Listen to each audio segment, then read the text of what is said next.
So I've seen the internet and social media flexing their iOS 14 home screens, and people are flipping out and behaving as if this update is revolutionary. And it is, if you've been an Apple user this whole time.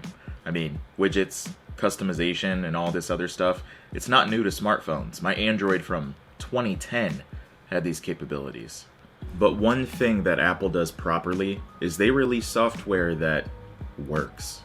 It just works fluidly. Before you start attacking me in the comments, just hear me out. I've been a lifetime Android user all the way back to like 2010, and then most of my experience has been with Samsung, starting with the S3 and most recently the Note 8. And I still have that Note 8 to this day. I mean, it's still here. I still use it for audio recording for my podcast, and you know, it's great. I loved it, but the battery life towards the end of the time that I had it, it was pitiful. Like, I would get up in the morning, brush my teeth, wash my face, get dressed, and the phone would already be at 95%. I wouldn't have even done anything by that point. All I would do was turn off my alarm, hadn't even opened the phone yet, but it would just be at 95%. The battery would just deplete that fast. And that's been my experience with pretty much every Samsung phone I've had up to this point. I remember I would unplug my phone from my car when I would pull up to work, literally walk across the street, and the same thing would happen. It'd be at 95%. What's the weather right now in St. Louis? Currently in St. Louis, it's 70 degrees and sunny. Today, it'll be sunny, with a forecasted high of 75 and a low of 48. 48? Nice. I guess that calls for a change of outfit. So I switched back to iPhone back in February because I needed to upgrade phones since the battery was going to crap on this one. So I decided to narrow down my options to the Note 10 and the iPhone 11 Pro Max. And after reviewing hours and hours of footage, the iPhone edged out. And since I edit on a MacBook, it only makes sense to immerse completely into Apple. I mean, just seeing how these two devices communicate is completely remarkable, and I gotta say, I definitely enjoy the experience. And speaking of communication, I also love FaceTime. It's really helped me through the pandemic. Introverts are like cacti. They need very little interaction that can fulfill them for a long time. Others are like ferns. They need loads and loads of interaction to stay sane. I'm a fern. I tested like 98% extrovert on the Myers-Briggs test. It's pretty high. But being able to FaceTime friends and family has really helped today.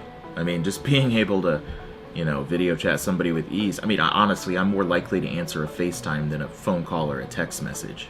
I can't help it, I'm a social person. So what does any of this have to do with iOS 14, and why does any of this matter is what you're probably thinking right now. I used to hate certain things about iOS whenever I switched from Android, like not the ability to customize things, like notification noises for specific apps. Whenever I get a phone call, it would take up the whole freaking screen. When I'd exit YouTube, it wouldn't display in a pop-up window. When I'd exit FaceTime, it wouldn't display in a pop-up window.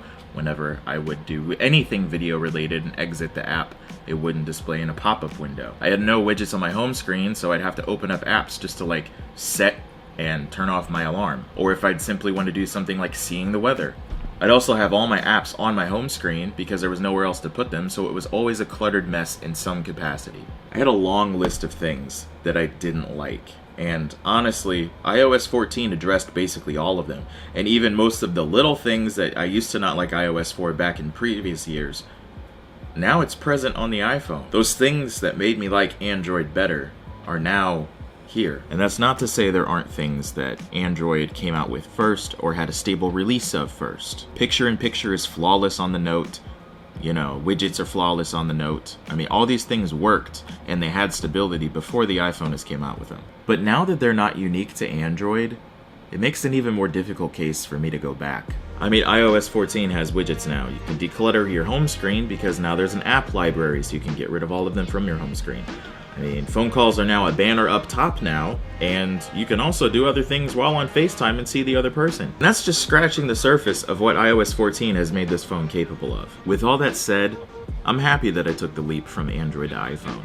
And honestly, this new update has made this Android lover appreciate an iPhone even more.